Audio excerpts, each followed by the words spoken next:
¿cuáles son los factores que usted y yo debemos de tener para pasar a la historia, para que alguien escriba sobre nosotros, para que en las futuras generaciones, en las escuelas, en las bibliotecas digitales, nuestro nombre aparezca con lo mucho o poco que hicimos durante el breve espacio por el mundo? ¿Quién escribe la historia? Y si la historia que usted y yo conocemos es a través de juicios justos sobre la verdad de los hechos que nos platican. Estoy con el cronista historiador, el ingeniero José Luis Ortiz. Gracias por acompañarnos. Bienvenidos. Hombre, don Ramiro, es un placer venir con usted a su programa. Yo con usted voy donde me invite, con sus excepciones. Muchísimas gracias. Sí, vamos guardando. Y sobre todo porque están los temas muy complicados ahorita en el mundo, ¿no? A ver, yo he tenido la oportunidad de platicar con usted en varios foros, pero siempre me llama mucho la atención la historia que usted cuenta. ¿Por qué se basa en ciertos personajes? Sobre todo, vamos empezando por los de México, en el entendido de que lo que se dice de ellos es la verdad, que sí pareciera la historia les hiciera justicia, porque hay personajes en Jalisco que existieron, por ejemplo, en la Revolución, en momentos muy claves de México y ni siquiera pasaron, al menos al reconocimiento de los libros. No, pues el olvidado, ¿no? Yo creo que el olvido es el... Por ahí menciona una frase de que el tiempo y la distancia no nos llene de polvo y olvido. Yo quiero entender que la historia está muy deformada y también debo de entender que la historia la hacen los triunfadores. Y usted mencionaba una cosa muy importante ahorita de que hablen, pero yo creo que hay que buscar la forma de que hablen bien. Hay que entender los ídolos de barro y otro tema que con usted hemos manejado mucho, de que todos los seres humanos tienen o tenemos luces y sombras. Y los enemigos siempre nos van a sacar las sombras para exhibirnos ante la sociedad. Yo creo que los héroes olvidados, yo hace como un año estaba tratando el tema de Fray Antonio Alcalde, y yo creo que pues, son los españoles, aparte de todos los vicios que nos trajeron, las carreras de caballos, los gallos, los dados, las barajas, amorosos, galanes, pero yo creo que fue uno de los personajes que más le debe el mundo, y sobre todo Guadalajara. Fray Antonio Alcalde llega a Guadalajara de 63 años de edad, después de estar 8 años como arzobispo de Mérida, y él deja un legado, pero interesantísimo. Y él de su peculio, no sé si por ello en el chat mandaba, él erogó más de 1 millón de pesos en esas fechas. Día de dicen que su familia era una de recursos abundantes en España, pero él lo sacaba.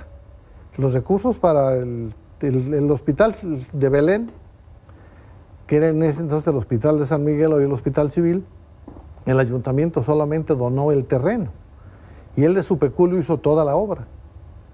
Y el cementerio de Belén lo mismo, de su peculio. Y luego la obra grandísima, andan hablando aquí que los fundadores de la Universidad de Guadalajara, la Universidad de Guadalajara se la debe completita a Fray Antonio Alcalde. Él convence al rey de España, sacan la cédula y se las aprueban. Y había que mandar cierta cantidad y él de su peculio lo manda. Pero estamos tocando el tema de los héroes. Y hay héroes de barro, hay héroes ya ve que muchos agarran trabajo y se hacen héroes de ladrillo. Se perturban, se cambian. Yo creo que tiene mucho que ver las circunstancias y en el tiempo. Yo creo que la persona que venimos del campo, mi padre decía un dicho muy sabio, que todos los que venimos del campo debemos de estar agradecidos, porque siempre nos pega el sol de frente, aunque lo carguemos en la espalda. Yo creo que es muy, muy importante, y yo sigo mencionando el campo, porque en el campo la palabra era ley. Yo en mi pueblo, quien conseguía dinero, yo por allá en los 60, nadie firmaba un documento. Entonces, yo creo que la historia se ha ido deformando, se ha ido perturbando, porque yo soy un apasionado de la Revolución Mexicana, medianamente la entiendo, pero yo creo que ahorita es muy fácil escribir o hacer narraciones. Mi hijo, el más pequeño, que se llama Rafael, que es abogado, me dice: papá, tú no eres escritor, tú no andas buscando cajas viejas y recovecos y asuntos desbastillados. No, digo, es que yo no fui compañero de armas de don Porfirio. Yo voy a buscar qué se dijo de don Porfirio para valorarlo y balancearlo y poder dar una versión totalmente diferente. Pero don Porfirio, ¿fue un héroe o un villano? Para ser un héroe hay que sacar un villano. México sacaron, con todo el respeto, el héroe fue don Benito Juárez. Pero si usted analiza cómo don Porfirio agarra el poder y cómo lo deja don Benito Juárez, el México moderno que hoy disfrutamos es obra de Porfirio Díaz. Y nomás súmele a la luz, el teléfono, el transporte. México no tenía ni caminos. Cuando don Porfirio agarra el poder, el 95% de los habitantes de este país ni sabían leer ni sabían escribir. De ese nivel. Pero estamos hablando de los héroes, o de cómo se conforman o cómo la historia hace héroes. Hay, por ejemplo, Victoriano Huerta pues fue héroe dentro de sus cosas, pero un héroe al revés, un héroe perverso que por su alcoholismo que él tenía perturba totalmente al país. Pero si usted analiza, por ejemplo, Victoriano Huerta, que es nuestro paisano nacido en Jolotlán, ha sido el promedio más limpio y más brillante que ha tenido un alumno del colegio militar. Don Benito Juárez lo premió cuando él sale egresado del colegio militar. Entonces yo creo que los héroes es como los juzgue. No se nos olvide una cosa, que la sociedad es la que te avala y la que te juzga, en el renglón que tú te encuentres. Pero hoy, por ejemplo, en las redes sociales podemos crear héroes y de inmediato podemos bajarlos a villanos. Es decir, la historia que se está escribiendo de forma contemporánea va a darle todo un vuelco a lo que nuestros hijos o quizá nuestros nietos vayan a poder estudiar dentro de unos 20 o 25 años. Yo creo que los tiempos tienen mucho que ver. Hoy usted en 5 segundos se puede meter a la biblioteca más importante del mundo, sacar datos de X. Antes era muy difícil. Por ejemplo, yo escribo un libro que se llama Bandolero sin bandera y me guié mucho en un paisano mío, el doctor Felipe Pérez Corona, que él fue el que operó a Obregón cuando le tumban el brazo en Celaya, que no fue en Celaya, sino fue en la hacienda de Santana, límites de Aguascaliente con Guanajuato. Y él hizo un bosquejo de 3 guerrilleros jaliscienses. Entonces él, de su peculio, caminando en lo que podía, anduvo recolectando datos por todos lados, buscando el acta de nacimiento. Ahorita el acta de nacimiento de don Porfirio Díaz está usted la puede obtener en 2 o 3 minutos. Yo creo que esa es la gran diferencia, ¿no? Del caminar de la vida y cómo el tiempo ha ido transformando, desvirtuando y quizá para muchos mejorando y perturbando más las cosas. Estos héroes de los que estamos hablando, de la revolución y de muchas etapas del México que hoy conocemos a través de diversas páginas, fueron escritas por biógrafos, es decir, estos personajes tenían a quienes les seguían y escribían para bien, para ensalzarlos y ganaban su dinero. ¿O de dónde sale la historia que usted y yo estamos contando en este programa? 2 generales villistas de apellido Arrieta, los hermanos Arrieta, de Las Nieves, Durango. Los 2 no podían usar zapatos porque tenían deformes los pies. Y por ahí don Gonzalo N. Santos, el famoso Alazán Tostado, en sus memorias, narra que era en la campaña de Adolfo López Mateos. Se los encuentra en la región de Coahuila, pero en harapos y viviendo en una casa de láminas, y tenía solamente 6 sillas y era un solo cuarto para dormir, para cocinar y para comer. Yo creo que ese es el gran problema de los olvidados, de los héroes olvidados, o aquellos que fueron un gran beneficio y no pudieron llevarlo a cabo. Yo creo que podemos mencionar también, ya ve que un hijo del general Morelos formó parte de la corte de Maximiliano de Habsburgo. Aquí yo no sé a quién culpar, si es al mismo gobierno mexicano, que ya nunca se olvidaron de él después que su padre aportó tanto a este país y lo dejaron olvidado, y él tiene que buscar otro tipo de cosas. Lo otro día mencionaba con usted también el caso de don Pascual Orozco. Aquí, ¿quién es traidor? Pascual Orozco fue una figura fundamental. Pascual Orozco es el que gana la primera revolución. Francisco Villa, cuando él andaba de ayudante en la toma de Ciudad Juárez. Hay un general muy importante también, de apellido López, que cuando lo agarraron los gringos, cuando entraron a buscar a Francisco Villa, lo agarraron y lo fusilaron. Y le dijeron que cuál era el último deseo que él pedía antes de morir. Que retirara donde su vista no pudiera haber ningún soldado americano porque andaban ofendiendo el suelo mexicano. Yo creo que ese tipo de cosas son las que le van dando conformación a la historia, aparte de la historia. Pero tenemos que seguir repitiendo. En la democracia se ocupan los recursos. Sin recursos no camina la democracia. Yo creo que también la historia sin recursos no camina la historia. Porque ¿quién se va a acordar de lo que estoy diciendo ahorita de los hermanos Arrieta? Que fueron terriblemente valientes y fueron fundamentales en la toma de Zacatecas junto con la parte de la División del Norte. Pero no podemos entender ahora, en estos tiempos modernos, preguntar por qué no se le hizo a la mujer justicia en la historia de la Revolución Mexicana cuando era un pilar. Y pues mujeres de la Revolución, híjole, me costaría trabajo nombrar dos. Yo menciono nomás una, que es a Carmen Cerdán. Carmen Cerdán debería ser la primera delita de la Revolución Mexicana. Pero mire, yo creo que el peregrinar del ser humano está muy ligado con la sociedad, dentro y fuera de la misma. Para entender a la mujer tenemos que irnos a 1900. Y acuérdese que en el campo se decía que la mujer tiene que estar como la escopeta, cargada y detrás de la puerta, perdón la expresión por la mujer.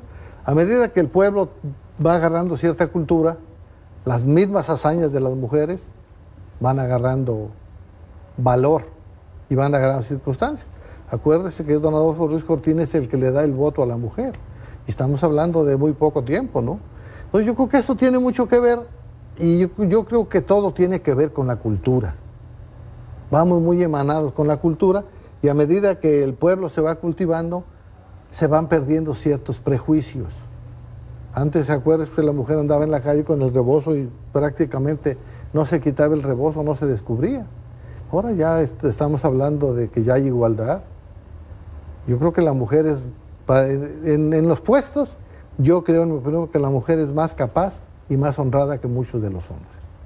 Estamos platicando acerca de quiénes son los que conforman la historia contada para que quede en la historia misma. Factores, pues, que se encuentran hoy en una tendencia para, pues, entender cómo usted y yo, para nuestra familia, para nuestra propia sociedad, podemos aspirar a eso, a que nuestro breve paso por esta tierra tenga la llamada trascendencia. Estos factores, volvemos después de la pausa.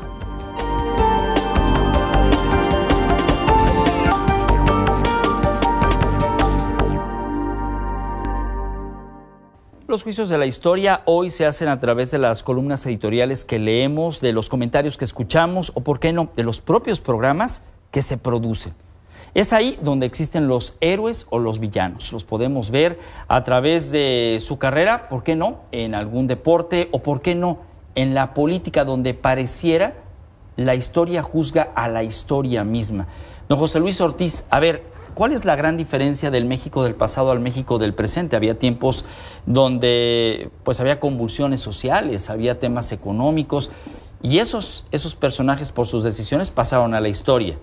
Hoy pareciera que los personajes que nos gobiernan no queremos ni siquiera que ocupen un lugar en la historia. Miren, lo que pasa es que ya ahora dicen que alguien es feliz siendo diputado una vez o dos, pero la vergüenza le queda toda la vida.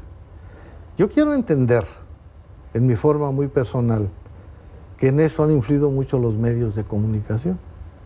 Un medio de comunicación importante le hace un personaje y le desbarata otro personaje prácticamente en el mismo tiempo, ¿no?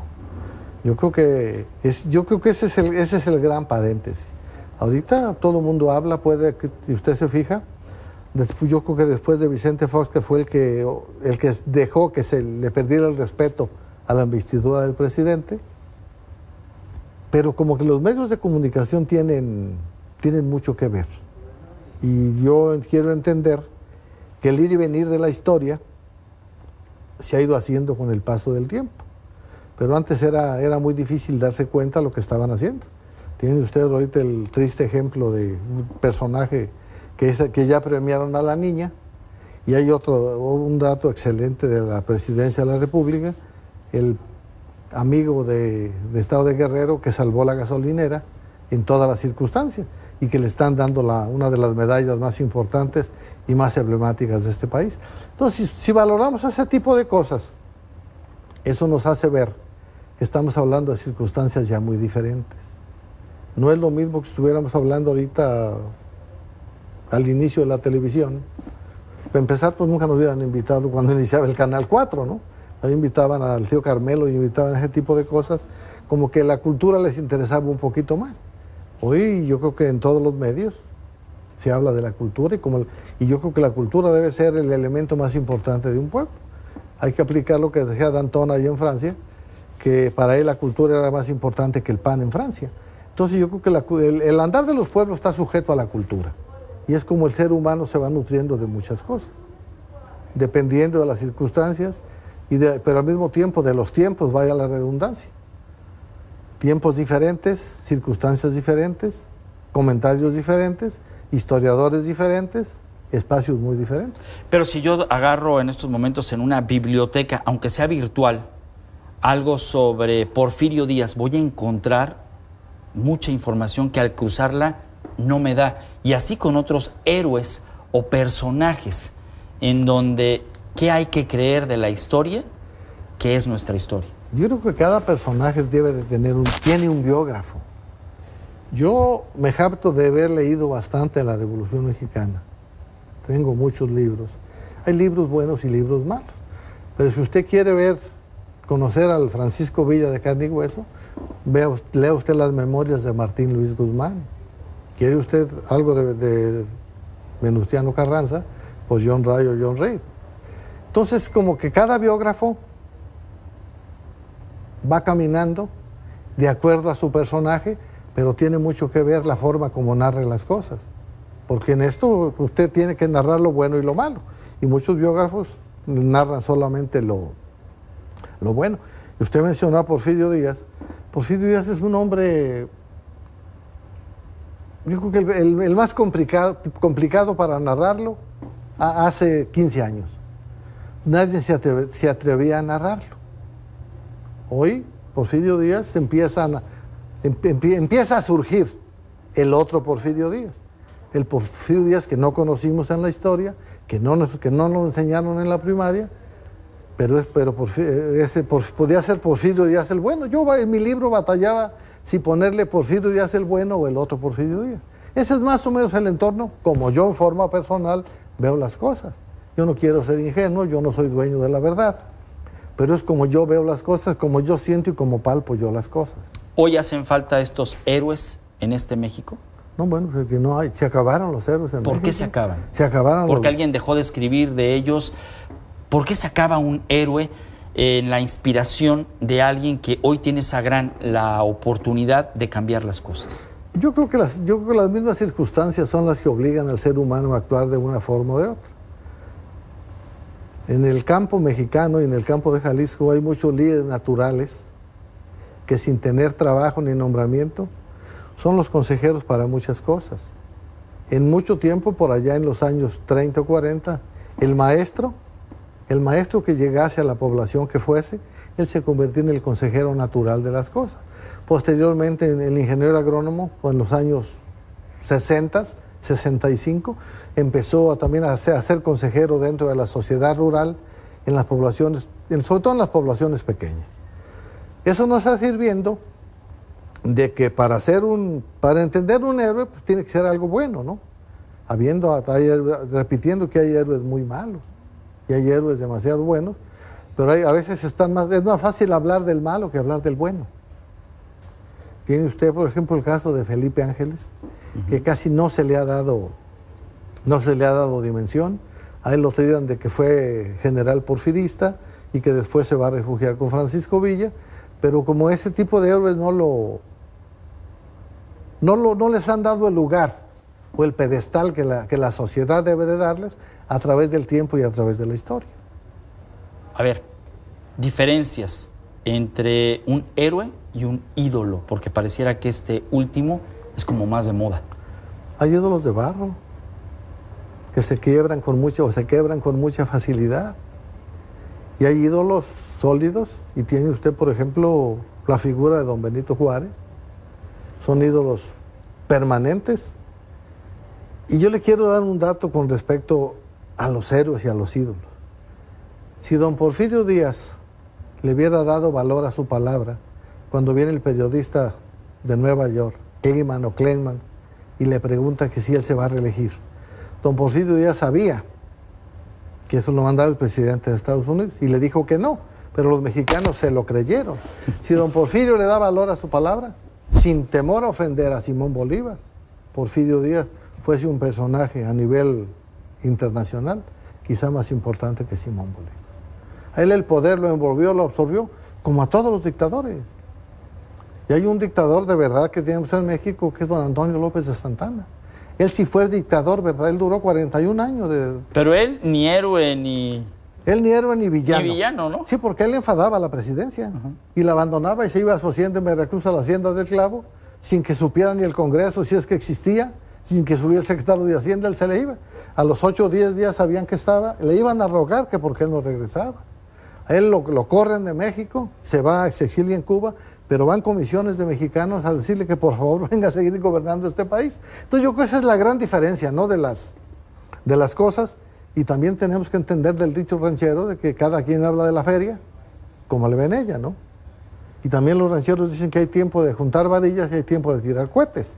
Yo creo que ese es el otro eslogan que el ser humano debe de tomar en cuenta y valorar para caminar por el sendero más amplio, más despegado y para que sea más benéfico para la sociedad. Es que pareciera que estos nombres de hombres solamente quedaron en la posteridad en nombres de calles o avenidas, pero de ahí en más no nos adentramos a lo que es la historia de estas personas para entender nuestra propia historia. No hay un interés de la sociedad por acercarse al pasado. Fíjese, a mí me tocó conocer a Diego Zapata, un hijo de don Emiliano. Andaba con un sombrerito todo, andaba pidiéndoles casi limosna que en la reforma agraria le dieran una chambita. A mí me tocó conocer también un hijo de Francisco Villa, también perdidos ante la sociedad, ante el mundo. Como que ya las nuevas generaciones lo que querían era figurar en forma personal y se fueron olvidando de los que conformaron la historia. También vea cuántas ingratitudes. Un hijo de don Benito Juárez trabajaba, era el último empleado de la embajada en Francia. Entonces, como que ese tipo de cosas amargan, aparte de los que la conformaron, pero sobre todo una amargura eterna contra los que los olvidaron. A ver, don José Luis, ¿existieron los niños héroes? Yo creo que no. Yo cometí la osadía hace como unos 2 años, estábamos en un programa que se llamaba Ahora Jalisco con Juan Víctor Arteaga, y me invitaron para hablar de los héroes, pero invitaron a un general para para anunciar un festejo que ellos tenían. Y el general lo anuncia y dice, y como hay mucha gente que dice que no existieron los niños héroes, y yo soy uno de ellos, que no existieron, y se me peló los ojos, perdón la expresión. Lo único real que hay de los niños héroes es que en el cerro de Chapultepec encontraron 6 cadáveres juntos. Es lo único sustento. Lo de la bandera tampoco es cierto, porque un capitán de apellido Ochoa, que es herido, él llevaba una bandera en su mochila y lo llevan a un establo a curar y él mete la bandera debajo de la cama, del colchón o del petate que tenía, y ahí la encontraron. La bandera del castillo de Chapultepec se la llevaron los gringos y estuvo cerca de 25 años en Estados Unidos y posterior, creo, hasta 1951, regresó a México. Y Miguel Hidalgo, de él, película, una nueva biografía que, bueno, pues no lo pinta como lo vemos con Orozco. No, señor, lo que pasa es que don Miguel Hidalgo, nadie conoce una fotografía de don Miguel Hidalgo. A don Miguel Hidalgo lo pintan de acuerdo a un hermano menor que se llamaba Mariano. Y dicen que en él se basan para pintarlo. Pero yo no conozco, y si alguien conoce, me gustaría conocerla, una fotografía del padre de la patria, don Miguel Hidalgo Costilla. Yo no la conozco. Y los biógrafos y los que hablan de don Miguel Hidalgo dicen que no existe ninguna fotografía. ¿Quién nos asegura que en efecto así era don Miguel Hidalgo? Lo que sí es real que don Miguel Hidalgo era un sacerdote inquieto, que lo corren del seminario de Morelia porque le gustaba el baile, le gustaba el chocolate con coñaquito. Y si ahorita se asustan, por ejemplo, en mi pueblo, en Tonaya, se asusta la gente porque el padre sale de chor. Imagínese usted en 1800, un sacerdote bailando, tomando chocolate con coñac. Yo creo que ese es el tema y las circunstancias de la misma sociedad, ¿no? O será los prejuicios que nos inculcó la misma sociedad. Yo prácticamente así es como yo veo y como siento las cosas, repitiendo. Es una modesta idea personal de lo que yo he podido esculcar en la historia y sobre todo el caso de la revolución, que yo creo, aunque suene petulante, yo he leído bastante y creo que conozco algo de la Revolución Mexicana. Que menos tengo casi todos los libros que se han escrito, buenos y malos, pero el escritor, el narrador, no debe de meterle el hígado a la pluma. Debe de meterle prácticamente, pues, si no el cerebro y parte del corazón, para decir las cosas como fueron sucediendo, para no desinformar más a la sociedad y perturbar más lo que ya está perturbado de la historia. Y nosotros tenemos que ser objetivos, sobre todo en leer y entender lo que había en el pasado para adaptarlo en el presente y tratar como consecuencia de ser una mejor sociedad. Don José Luis, le agradezco muchísimo. No, don Ramiro, es un placer venir con usted, ya sabe, de mandado para arriba nos ponemos a la orden. Y muchísimas gracias por invitarme y un saludo respetuoso a su auditorio. Muchísimas gracias a don José Luis Ortiz y gracias a usted por el favor de su atención. La próxima semana, 7 de la tarde por C7, más de Los Factores.